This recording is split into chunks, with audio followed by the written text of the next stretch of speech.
Guys, guys, Let me I do don't it. care. You said it doesn't work. You need to stop talking. You have peers that are going to take a risk. Shut your mouths. Okay. Come on. Okay, sorry. Let's go. Social, loudly. Karl Marx and Friedrich Engels stated that in a socialist system of government, the proletariat, which is the lowest class as well as the working class, would control the means of production through a state that is also controlled by the working class.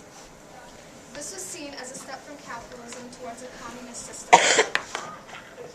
Social classes would still exist, but the gap between the exploiting upper class and the exploited lower class would be much smaller. In Albert Einstein's article entitled Why Socialism, it states that in a socialist economy, the means of production are owned by society itself and are utilized in a planned fashion. Socialism is a planned economy which adjusts production to the needs of the community. It would distribute the work to be done among all of those able to work and would guarantee a livelihood to every man, woman, and child. If you haven't already guessed, the system of government that our group chose to do is socialism. Socialism is a broad topic that has been defined in many different ways by many different people. The type of socialism that we decided to focus on is democratic socialism. The characteristics and properties of a democratic socialist system of government are direct and non-representative democracy. The ideology of democratic socialism is that all citizens work for the increased benefit of the community. As well, a fundamental value of democratic socialism is electoral processes, which are used to dictate changes in government as well as to make decisions. One characteristic of a democratic socialist economy is that in such an economy, the production and distribution of resources is aimed to be used directly to satisfy the needs of the citizens of the community as opposed to producing resources for them. It is also meant to provide all citizens with equal opportunities through housing, quality education, healthcare, childcare, and so on, as well as closing the large gap between classes that would have occurred as a result of a previously capitalist economy. Socialist economies generally have a higher tax rate that goes into these government-provided services.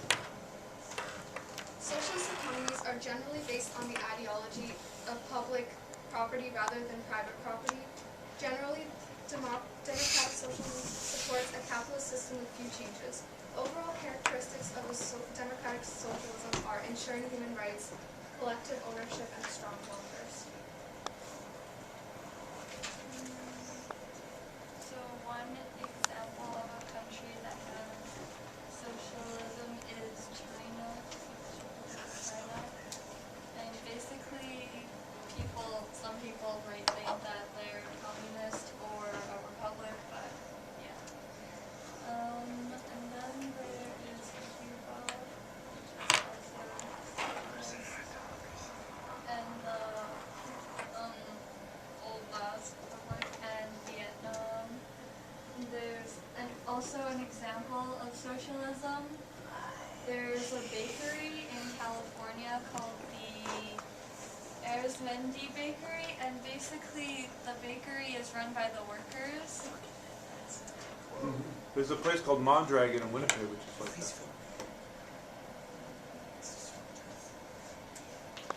And basically an example of something that's basically socialism is they do not want there to be rich people, like social classes have less caps. Alright, I was doing pros and cons. And to start off, what this government provides is medical care and also health care. Basically, in socialism, the main idea is to try to keep everything equal. So, yeah, and then, but one con about it is that there's higher tax to support all these equalities. Another pro is that it supports the unemployed, disabled, and retired people, again falling under the economic equality. Another con is there's with socialism, what comes is too much power to the government. With all the tax money that he or she has, power and things can get out of hand.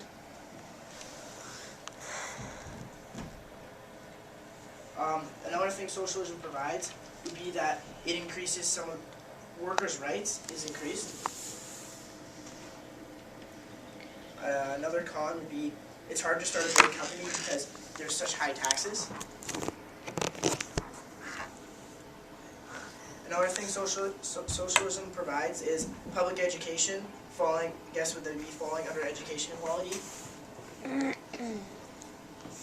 Another con would be less hard work is being done since people are guaranteed the minimum lifestyle and most services are being given to them.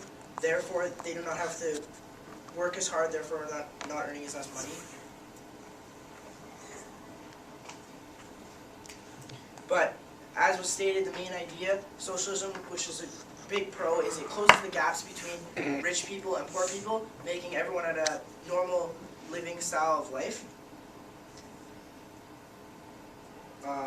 But one con about it is that it can also cause communism.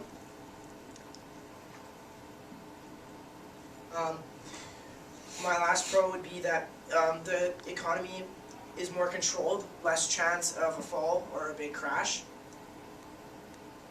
But probably the worst con would be it is a very high failure rate. Socialism is not a very good governing system because it has proven to fail and can cause extreme disadvantages to the government, leaving them with too much power, too much money, and can also cause dictatorship.